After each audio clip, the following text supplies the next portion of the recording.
Welcome to Midlife Moves, where we're figuring out this whole midlife thing one day, one workout, and one what the hell just happened moment at a time. I'm Heather, and if you're navigating career shifts, fitness goals, parenting teenagers, or just wondering when the hell we became the grown-ups, you're in the right place. Let's talk about the real stuff, no filters, just honest conversations and a little bit of chaos. Let's get into it. Hi. This is Heather Francis, and welcome back to another episode of Midlife Moves. If you've been following along with me, if you listened to my babbling bonus episode of last week, where I was talking about grief, you know that life has been a lot for me lately. We have, dealt with the death of my stepfather and just the emotional toll that had taken. Going through that process. So in that episode, I think my point in recording that episode was so that if just to acknowledge the different ways that you can grieve, right? And hope that someone feels connected to that. So that was focusing on the death. It was a really bright episode, right? But that whole process, going through that with my parents, really opened my eyes to just how complicated and honestly how overwhelming elder care can be. While we were in the midst of it, I happened to connect with Kathleen Korpela. She's an elder care specialist and founder of Living Goldenwell. And honestly, her reaching out felt like divine timing. I was literally trying to figure out if I wanted to talk to someone about this on the pod and give people a resource, who would I even talk to? And Kathleen, no joke, just reached out. She slid into my DMs. I love it when you girls slide into my DMs. She helps families, especially women, navigate this part of life with more clarity, compassion, and less guilt. In our conversation, we talk about what to look for before a crisis happens, how to have those tough conversations with parents and siblings, and what it means to care for others without completely losing yourself in the process. Because there's different levels, right? Like there's the beginning when you're just kind of learning things. You don't know what you don't know. There's, whatever illness or just like the aging process. That's a lot and can go on for many, many years, 2 decades, guys. And then there's the end, like end of life stuff. And all of it isn't just like logistically overwhelming. It's emotionally overwhelming because you're parents, right? Like there's an emotional connection in every step of this. Anyway, I digress. This is an honest, comforting, and empowering conversation for anyone walking this road, whether you're in it now or you know it's coming and you want to prepare for it. You can learn more about Kathleen and all of her resources through the links in the show notes. She's created extremely valuable tools for you guys to use during this time. So take a deep breath and let's get into it. Motherhood is complex. One minute you're soaking up the sweetest, most heart-melting moments with your kids, and the next you're hiding in the pantry with a fistful of chocolate, wondering if you're the only one making it all up as you go. Spoiler, we all are. I'm Scotty, a mom of 3, life coach and intuitive who finally said, screw it. I'm done trying to do motherhood the quote right way, and I started trusting my mom tuition instead. Because the right way is whatever works for you. Momplex is where we cut through the noise, ditch the guilt, and figure out how to actually enjoy being a mom without losing ourselves in the process. I'm not here to tell you how to parent. I'm here to help you stop overthinking, stop comparing, and stop feeling like you're failing because you're actually doing so much better than you think. This is a real, unfiltered, explicit as hell mom talk that you will not get in the carpool line. So let's do this. Real convos, lots of laughs, and a whole lot of truth bombs. Welcome to Momplex. P.S. This podcast is explicit. So unless you want your kids casually dropping F-bombs at preschool, grab your earbuds, mama.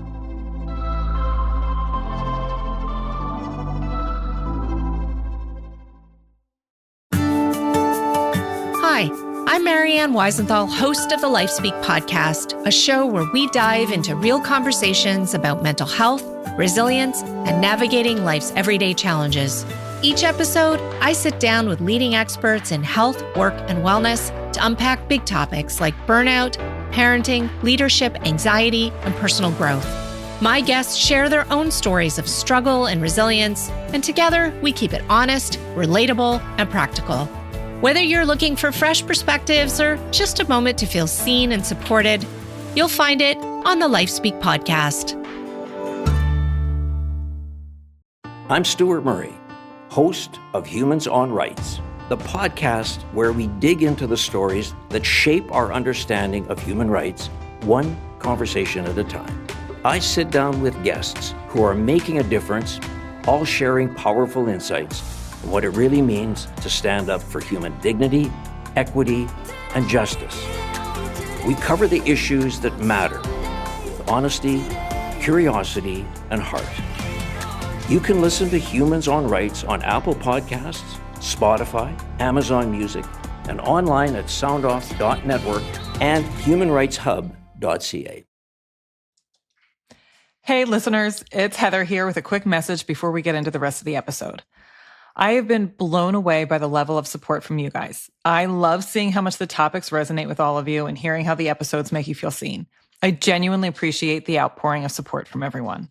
If you've been enjoying the show, there are a few ways you can continue to support the podcast and the team behind it. If you aren't already, follow us on Instagram at the Midlife Moves podcast. For more behind-the-scenes info on the show and our guests, check out our website, midlifemoves.co. Reviews go a long way. I'd really appreciate a rating and a review on the podcast platform of your choice. And finally, check out the merch store. It's a fantastic way to rep the podcast and help support the team that makes these episodes possible. We've got some great designs for t-shirts and totes available there. Thank you all again so much and enjoy the rest of the episode. I am joined this afternoon by Kathleen Korpela with Living Goldenwell. Hi, Kathleen. Thank you so much for joining me today. Hi, Heather. So great to be here. Can you share with our audience a little bit about yourself? Yeah. So I'm Kathleen Korpela. So I am the founder of a coaching and consulting practice called Living Goldenwell. I am an eldercare expert and educator, and I facilitate support groups, so group experiences and programs for women that are navigating elder care or stepping into support and help aging parents. And so that's really my passion and my focus is working with women. 60% of family caregivers are women. In the sandwich generation, it's 70% in our country. And so that's really what my practice and my business is about, is guiding, teaching, educating, and supporting women in their caregiving journey. The other thing that I also do as well is keynote speaking and workshops for companies and groups and organizations on elder care topics and topics specific to professionals in the workforce. So we cover things like balancing career and caregiving, advocating for yourself in the workplace as a working caregiver with elder care responsibilities, and facilitating manager and leader training on how to support employees that have elder caregiving responsibilities. So it's really been a wonderful mix of working with women kind of individually and in group settings, and then also through companies and organizations too. So I'm really excited to be here today, Heather. It's great. One of the things that Kathleen and I were talking about before I hit record was just like the timing of this. As you guys know, like I just went through what I went through with my stepdad. So, and honestly, I don't think that this conversation would have been I don't think that I would have been able to understand the scope of this conversation had I not had that experience. And had we not been in the space that we were in that experience. Because the difference between my role while he was ill, just with in his day to day, was much different than as he really started to decline. And, the way I, as a, stepdaughter in this case, but, had to be present and chose to, step into that role and support my parents. Yeah. So I'm so glad that we're able to do this. And we're just going to start out the basics. So what are some red flags that we as daughters can look for to start planning for a parent's care before a crisis will force everyone's hand? It's a great question. There's several things. I'll probably try to highlight maybe 3 or so. I just think when it comes to early planning, proactive planning with your parents and their aging, their decline, it is never too early. I think a lot of people very common, very typical, find themselves reacting to a crisis or an emergency when red flags were happening months and years ago. Right. And so Yeah. it's very, very common. So a couple of the things that I will highlight is, kind of a very obvious one, I think, is health incidents and medical care management, like are clear indicators. So what does that mean? So is your mom or dad, dealing with a new acute health issue, an illness, a fall, right? Falls are very common. If they are someone who has a lot of medications at home, they take prescriptions. Do they have multiple prescription bottles with inconsistent fill dates? Or are they struggling with maintaining their medications? Have they missed doctor's appointments? Do they have, voicemails or messages on their phone from maybe their doctor, but they're struggling to kind of figure out how to access the voicemail on their cell phone, right? Like confusion about accessing voicemail or messages or text messages. Okay. Is a big one. Have they shown confusion about like medical instructions, health insurance, right? That's another one. Those are all things kind of in like, healthcare, medical care management that I think suggest a need for a conversation, at least, if not in your gut, like additional help and support here and what that might look like in talking with your parent about that. The other big one that I want to bring up is cognitive changes. So changes in the brain. And, this could be dementia, it could be something else, but those often manifest subtly at first. And so, you might notice something like your parent repeating stories more frequently than usual, or having trouble following maybe complex conversations or participating in group conversations. Those are all signs that they are perhaps experiencing confusion at some cognitive level. Problems managing finances can appear, right? With bills, purchases, confusion about basic transactions, confusion about email communications. If they're missing appointments or going back to medical care management, like having difficulty remembering medications, like these are all indicators of confusion that is more concerning than maybe just what might be considered typical aging in like forgetting where you placed your keys, for example. Right. They might, have misplaced their keys and they find their keys and then they get to the car and they were a little bit confused on what to do with the keys when they got in the car. Right. That's a problem. Yeah. So things that are really like out of character with your parent, because you know your parent well, when things are kind of out of character and questionable. The third thing that I want to bring up is around social and emotional, because I think it's really important for listeners to become more aware of the social and the emotional aspects. Like social withdrawal can also be another sign. So if you have maybe a parent that is typically social, very outgoing, has a wide circle of friends and friendships, and they begin declining invitations, maybe they seem reluctant to leave home or go places, or they stop participating in long-time activities, right? This can indicate a number of things like physical limitations, maybe cognitive challenges, or even just kind of like depression. But all of those, I think, can be early warning signs, because as people age and get older and decline, it is a natural state where their world starts to get kind of smaller and smaller as well. For some people, not all, but for some. And so watching for things about their social network, how they're faring in that area is also really important to look out for too. So yeah, and a lot of that stuff we probably see some of them and we're just like, oh, well, they're getting older. So sometimes it's just, like, are they getting older? I remember having a conversation with my girlfriend and she was like, I don't know if my mom's getting older or if there's a more substantial problem. And I remember that, like 3 or 4 years ago. And I think about that every once in a while. I'm like, I wonder. So yeah, as a child, trying to walk that line.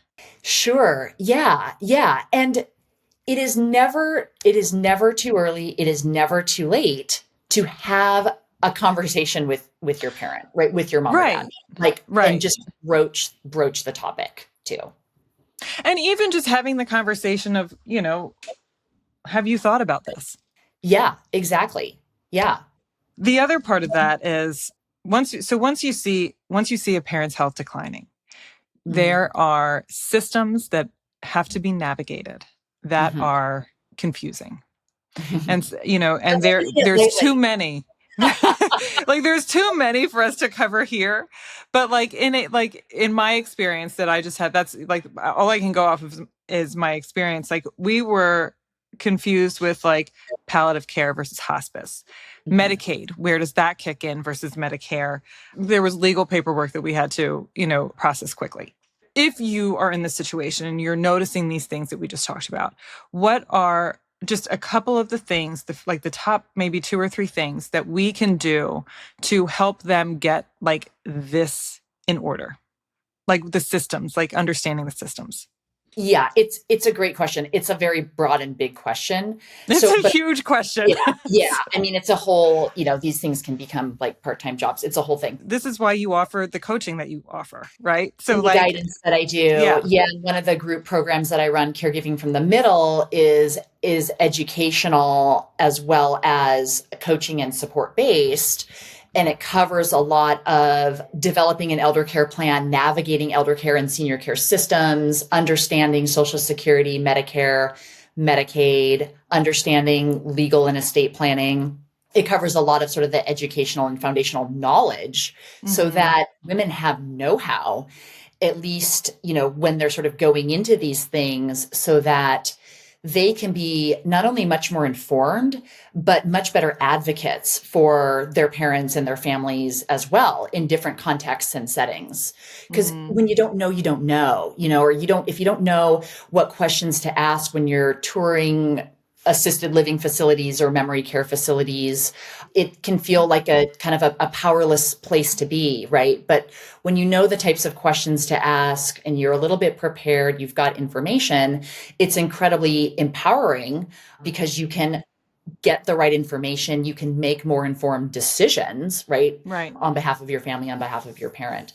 But a couple of things to this is just the importance of conversations with your parent, with your family around living in care plans, financial planning, health, and medical. And so, asking basic questions on, and I'm going to kind of get to about sort of more of the logistical pieces, but, mom or dad, like what does aging in place realistically look like for you, right? And what's your backup plan is a great starter question. Yes. Pause, let them answer. Or, something like, how do you want us to be involved in your care? And how can we start preparing financially for potential care costs? Yeah. These sort of open-ended questions can really help your mom or your dad to start thinking about, like maybe we haven't thought about that, or, it actually turns out we've been thinking about this. Oh, really? Okay. Right. Well, what have you been thinking about? Right. It just, it opens up channels for dialogue, and you can start to kind of peel back the onion on different things that maybe your parents have been thinking about. You don't know where these conversations can lead, and another question that you can always ask is, how can we make sure, you're getting the best possible healthcare, right? As we move forward in our lives and in your life, mom and dad, and how do you want me to, help you manage the affairs if you can't do them for yourself? Right. Do you want me to help? Do you not want me to? Right. Because that then opens up a conversation for your own capacity as a child to come alongside and help your parent or not. Right. In addition to talking about what are some things you might need me to know if, in fact, you have this implicit expectation that you want me to help and support and be involved. Okay, well, actually, let's talk about even my capacity to do that in the future. All of these kind of hinge on sort of planning or whatever, but they also help lead into more specific conversations about, kind of going back to your original question, top things to do, right? And to take action against when you see your parent declining, because it can be very overwhelming when there's just so many different areas and things to tackle floating around. And so some of these questions can help kind of narrow down, okay, maybe what are sort of the top 1 to 2 things we need to do? Maybe we need to talk about, getting powers of attorney in place. Oh, well, that's a great first step. And then we've got that paperwork done. Well, that broaches the conversation on who is the POA for financial, and then who is the POA for healthcare and medical, right? Yeah. And so, but I think the POA is one of the most important things. I think generally, though, what can help inform where to start is here's a first step, gathering important information. When you take time to work with your parent, your family, or whatever, to start gathering things that your parents have or know into like a comprehensive care notebook or as a component of an elder care plan, so that you and your siblings, if you have siblings or if you're an only child, have knowledge on your parents' life, on their medical and their health situation, on their estate planning information. Do they have a financial planner? Do they have an elder law attorney? Who are they working with? And the very act of just sort of taking the time to locate, find, gather information in and of itself opens up channels and lines of communication on different topics and maybe what to take action on next. Yeah. Yeah. And even honestly, even when my husband and I went through an estate planning process maybe a year ago, and the questions that we had to start thinking through were things that I never even occurred to me. Like they just, Yeah. So having those conversations, I love that. I think that that's like, and I just never thought to have those conversations with my parents. And part of that is because as boomers, they really like to keep things, like locked down tight. They don't think Yes. they didn't want to burden us. Not from like I don't want to share information with you. They did not want to burden us. My siblings and my step siblings, they didn't want us to worry. That is very common and very typical.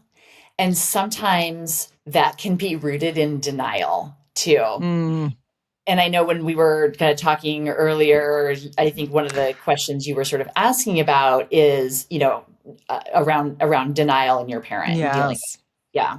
So when you have a parent or parents that are perhaps in denial about how bad things are getting or have gotten, how would you guide someone to work through that?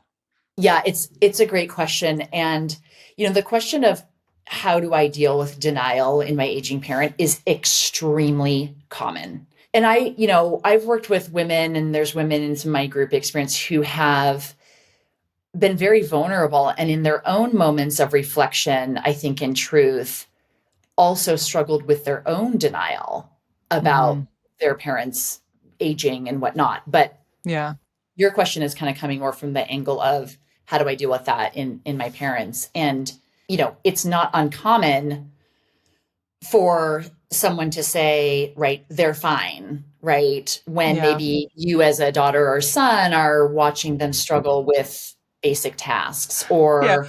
Our definitions of fine are different. That's right.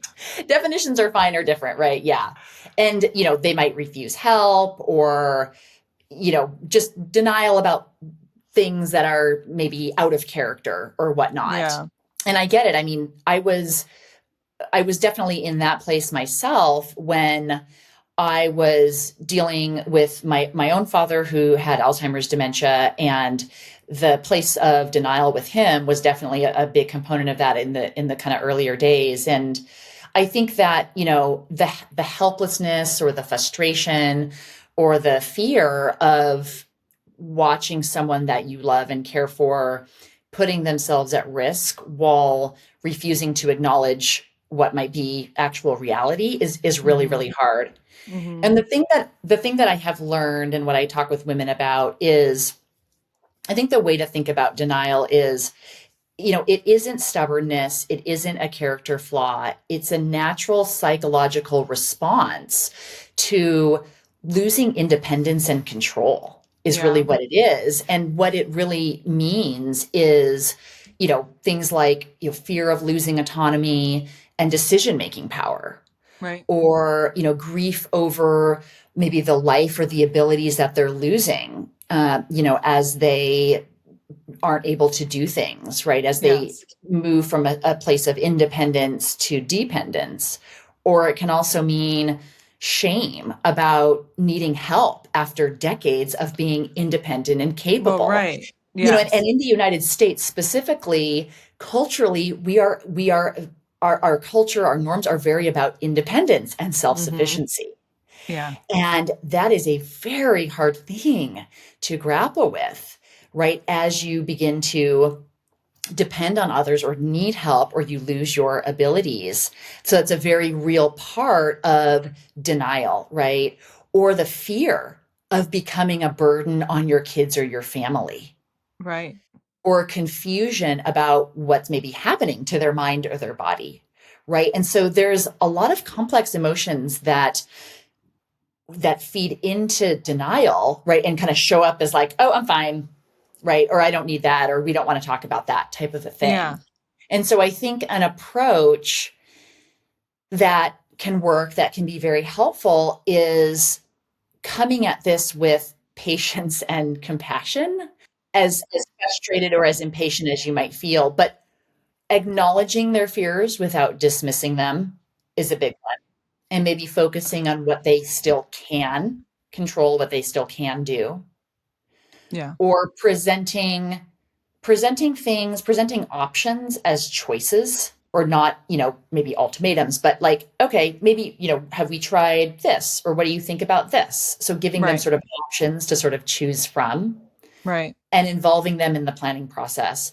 But I think that when you really take a step back to think about what fears might be driving your mom or dad's denial, right? And maybe think about what might be an angle of a conversation topic that I could bring up, and how would our kind of maybe conversation or dialogue change if I first started led with addressing maybe some of those fears and had just a closer conversation about that first, Right. and then talked about logistics or decisions or whatever it is you wanted to get out of maybe that conversation.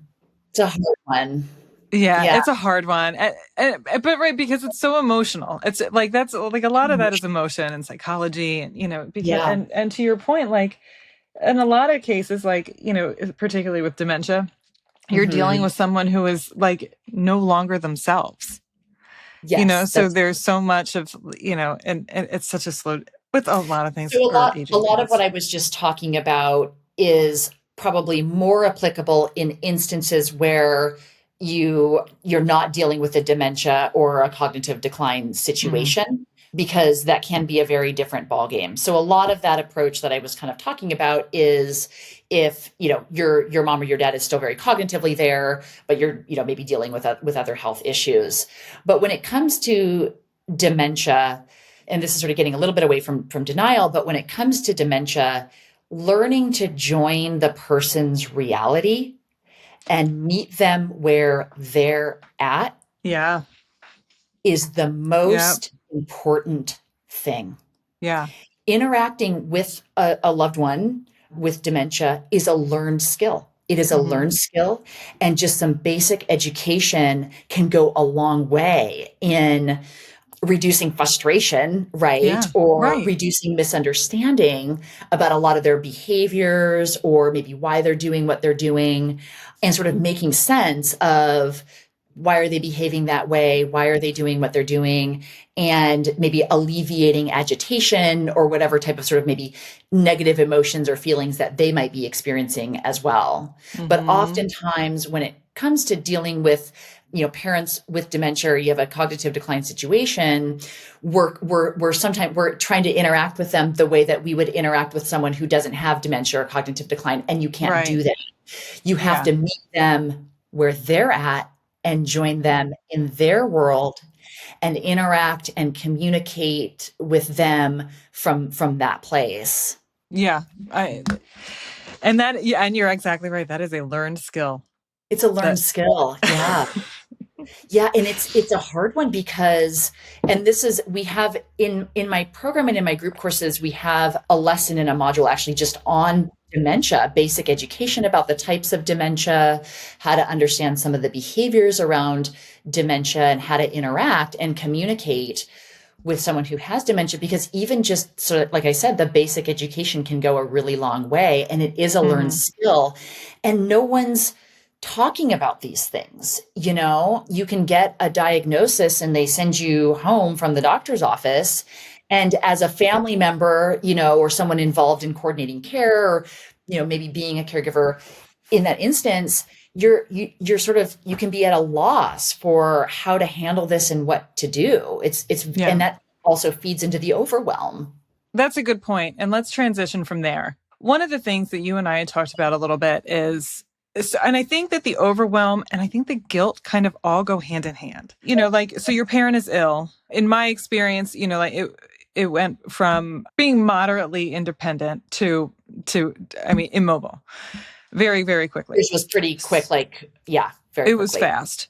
When we got to the point that he was bedridden, he had an excellent care team in the facility, and they couldn't have been better. We were in there and we were watching him be unable to communicate, unable to move. And then we had to leave, I remember saying all right, well, I've got to go pick up Mikey, and having to leave him in this, in this state and in this bed, unable to do anything with none of his, comforts around him. And the guilt that when we would just leave him because we have to go back to our regular lives because life doesn't stop because somebody's ill, Right. But also, when we couldn't be there all the time, there's guilt associated with every step of the way. We deal with that. Yeah. How do you coach caregivers through that? Really? The guilt and the overwhelm were two of the more substantial emotions that I dealt with through this process. So we'll start with guilt. It's a big one. And it is also everyone's sort of how people experience guilt is very individual based on their experience and sort of how they navigate with a really tough emotion like guilt. But what I always say is that, guilt is a natural and normal experience and emotion and feeling. It is, really a kind of a feeling of remorse or responsibility, maybe for your own actions that you might perceive as wrong or not doing enough. And it's an emotional response that we experience when, we think that we ourselves have maybe done something wrong or failed to meet our own standards, or maybe, caused harm or hurting someone in some way that we care about. And it's an inward focused emotion that can involve self-blame. And, it's thoughts like, I should be doing this, or I should be doing that, or I'm not doing enough. I could be doing more. I could be doing more. It is completely normal to experience that. So I think first, accepting that it's okay to feel that way is really, really important. It's almost sort of like giving yourself permission to really experience this heavy and hard feeling. Right. And to kind of practice sitting with it, right? To let it sort of move through you, because it's okay. It's hard, it's heavy, it feels uncomfortable, there's tension with it, but it can be okay, right? It can come and go like a wave too. And I think that guilt in these types of caregiving contexts, I think, can often stem from the very high standards that we have for ourselves as ambitious and high achieving women, right? And it's easy to feel guilty for all types of things, like not spending enough time with your mom or your dad, or in your case, it was sort of like, leaving him at the place that he was at because you had to go back and do things. Or it can also manifest by feeling, guilty for feeling frustrated or impatient, right, during times as well. That's a topic in itself, because just in his, regular life, there was lots of time that, now looking back on it, there was a lot of frustration. It's hard. It's hard having an ill parent. Yeah, it's very hard, and it's completely fine to feel frustrated about it. It's a natural part of the experience and a natural part of the emotion. There is no, I should be feeling this way and I shouldn't be feeling this way. Mm-hmm. Right? It's natural because so much of our conditioning in our world and our society about how we, I'm doing air quotes here for the listeners, right? How we Mm-hmm. should or should not be feeling. Right. We can give ourselves permission to feel all the range of emotions. And that is okay, because that's how we are able to better process them and better cope with them. And, our inner narrative and what we tell ourselves about what we're experiencing is just a huge component of it too, Yes. And I think guilt is often, of course, so naturally rooted in our love, our desire to want to be a quote unquote, air quotes again, good, right? Sort of daughter, child, or, someone helping your parent, right? That's very natural. And that's sometimes where that guilt really roots from.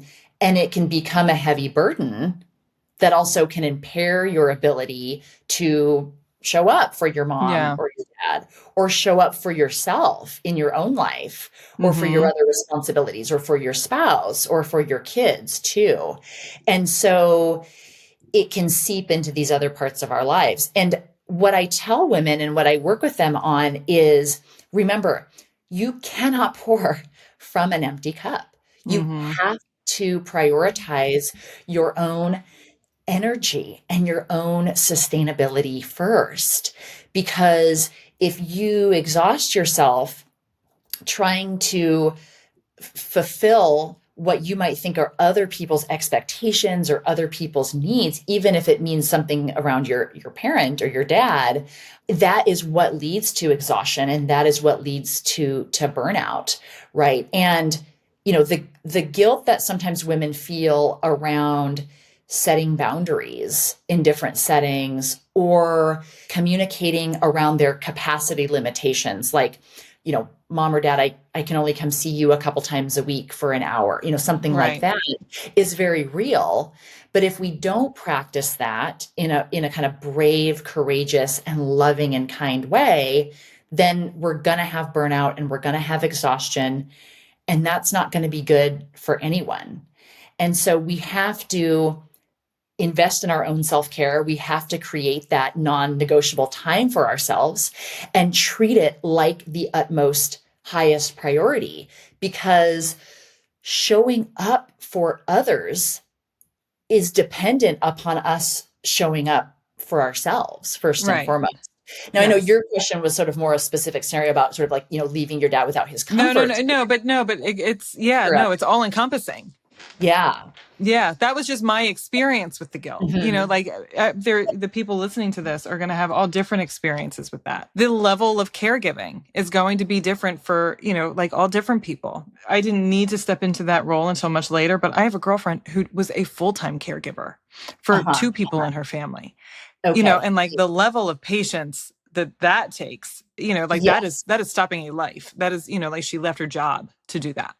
Yeah. And again, every person's situations and circumstances are very different. Oh, yeah. I don't mean to get sidetracked here, but just on that alone, this is why planning and conversations with your parents around their expectations, or maybe what they're hoping for, or what they're wanting when it comes to care and living arrangements, is critically important. Because whether your parent lives at home, or whether your parent, some people, their parents move in with them, or whether they are in a senior care facility outside the home, assisted living, adult family home, memory care, there's lots of different options, plays greatly into a person's ability to provide that care, be a confident care partner, care coordinator, right? You don't have to be providing the personal care in order to be considered a caregiver. And understanding your own personal capacity for helping your parent. And that really plays into some of the questions I was talking about earlier around, like, hey, mom or dad, like, do you want to age in place at home? Is that what you'd like or what you're thinking? Right. What's your openness to looking at assisted living facilities, or what are you even thinking about that? Yeah. Really plays into someone's, how prepared is someone to take this on in their lives too, and in what way. And so I think really thinking about and understanding, okay, what's my role in all of this is really, really important. Right. Because otherwise, you find yourself in this, gray space where there's no defined And in a place of overwhelm, in a place of, right? And in a place of so overwhelm. that Yeah. overwhelm. So We keep coming back to the overwhelm. as Yeah. women, and as, moms, and as, like, to your point, like, as high achieving women, we have certain expectations of ourselves. And I know my expectation of myself is unrealistic. So, I found myself in a space where I wanted to be there for my parents. I needed to be there for my children. I still had to be there for my day job. I still have this whole podcast thing that I had to keep up. I had my life doesn't stop because you have a sick parent, just like life doesn't stop if you get sick. That's right. And I was not about to let anyone know what was going on because, like, you can't admit weakness, like I'm fine, like, just like societally, I'm fine. Everything's fine, which was the unhealthiest way to move through this whole situation. Yes. And where I found myself was like freaking out at everybody all the time. So I was just deeply overwhelmed. Right. And so you're processing it and you're coping with it, but in unproductive ways. Yeah. And nothing else was getting done. My work certainly wasn't getting done. Like, the podcast was kind of took a pause. Yeah. So, like, instead of like dealing with all of that, like, I allowed it to get to that space of overwhelm. And part of it was because, like, we were thrown into a situation that was surprising. So, and sometimes you just can't, you just don't have time to plan. So when someone starts to feel that overwhelm, like, you kind of you touched on that already, and that, like, we need to be taking care of ourselves better. We need to, like, if it's, all right, mom and dad, I've got an hour to spend with you. Yeah, that's right. Pocket. Let's make it, when you're in that 1 hour, you're present in that hour, right? That's where you are. Yeah. And part of it is I wanted to voice that because I'm sure that some of the people listening will find themselves in that, because that's what we do as women. That's, that's what we do in a way that is not always in our best interest. Yeah, I agree. I do not profess to have the answer to overwhelm, right? But here's the thing, Heather, and I know we've touched on probably a bunch of different sort of topics that kind of bleed into this, but when we can practice presence in each present moment, we can begin to combat overwhelm. Simple can be very powerful. Our minds are going a million miles an hour. We have a million different priorities and commitments. Everybody wants something from us, right? We have multiple dependents, or you have parents who are dependent, children who are dependent, jobs, companies, managers who are dependent on us. It is overwhelming. And one of the most effective tools that we can bring out within ourselves is already within us today. And that is practicing presence. And I call it a practice because you've got to build it like a muscle. Yes, you got to build do. it like a muscle. That's right. Some days it's not there. Other days it's there. It's a practice. It's a continual practice. But we can be intentional about the narrative in our mind when we, on our commute to work during the day, or when we step into a meeting, or we, come home to start the evening routine, or we go to visit, our mom and dad, in their facility or at their home. And we can make a commitment to ourselves that says, for this moment, for this next hour, for this time and place, whatever it might be, I am going to choose intentional presence here and now so that I can focus on what's before me, the task at hand, the conversation at hand, and really be present for the person, the situation, the interaction. And put aside everything else that's on my mind or on my to-do list. It's hard to do, but it Yeah. takes continual practice every day, every week, every interaction, right? But the more that we can practice presence in each present moment, we can begin to chip away at the overwhelm. I mean, that's important for life in general. True. I'm just thinking about it. Like, I literally wrote it down. But it is really important if you're dealing with a situation like what you went through or what I went through or what maybe some of your listeners are going through, Yes. where, Yes. as our parents age and decline, whether or not you're, dealing with a dementia situation or not, we are faced with the reality of our parents' mortality. Yeah. Yes. It forces us to face the reality of our parents' mortality. That's really hard. It's really That's hard. really scary, right? It's natural. Sometimes I think we think of our parents as immortal, right? Until something happens that makes us think, oh, wait a second, right? They're not going to be around for forever. Yeah.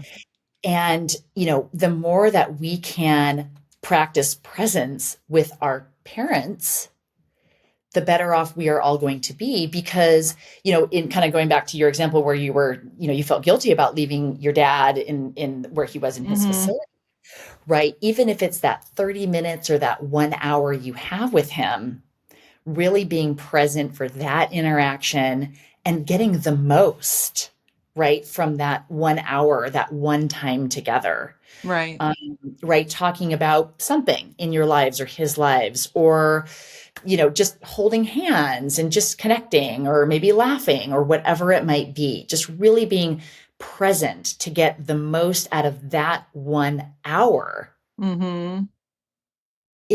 goes so far, right, for them and for you. And it can help chip away at when you've got to leave, right? Time is up. You got to go to the next thing. You're in a better position to really say to yourself, okay, you know what? I was present there. I'm giving myself credit. I was present. I did the best that I could do given the circumstances. Right. And that, at least for today, is going to be enough. That's perfect. I have one more question for you. Yeah. So, if you could give one piece of advice to daughters and stepdaughters who are just starting this journey, what would it be?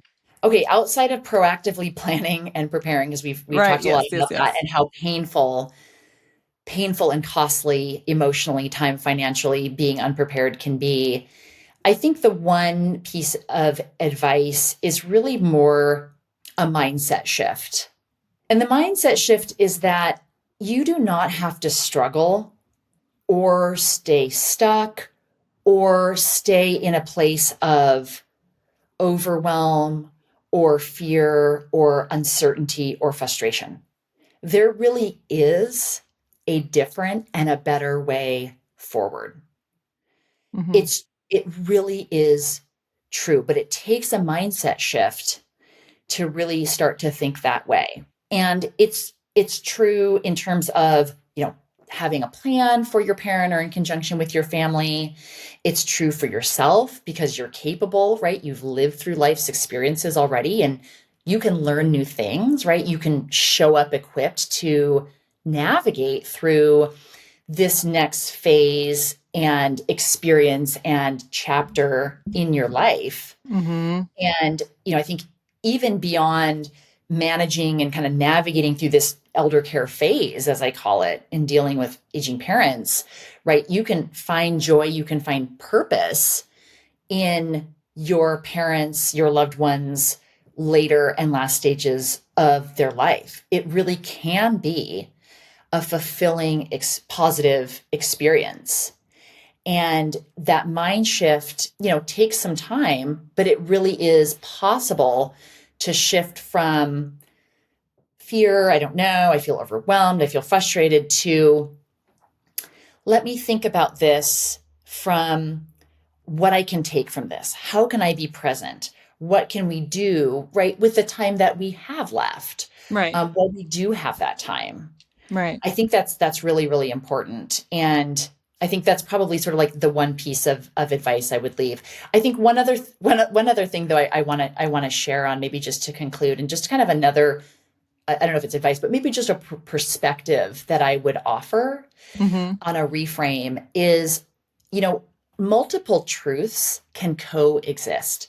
I think we often live in a binary world where, I feel, name your emotion. I feel guilty, or I feel frustrated, or I feel overwhelmed. And so therefore I'm unable to get fulfillment or the joy that maybe I want out of the kind of interaction or experience I'm now having, maybe with my parent, or the relationship and our dynamic together. Multiple truths can coexist, right? And so we can feel frustrated or fearful or overwhelmed or angry or whatever emotion. And we can also feel hopeful. We can feel fulfilled. We can feel gratitude. We can feel thankfulness. We can feel both of these at the same time. It's completely possible because both of them can be true, right? Or you can be maybe scared or unsure about what's coming. You can be grieving the reality of your parents' aging, decline, their mortality.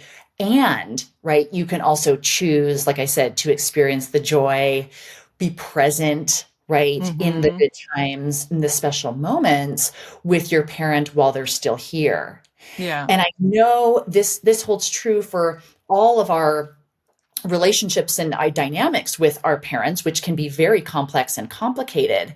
But I think something like that holds particular weight when we're dealing with a parent with dementia, who we feel like we are losing slowly over time, right? That sort of anticipatory grief before our parent is no longer with us. Yes.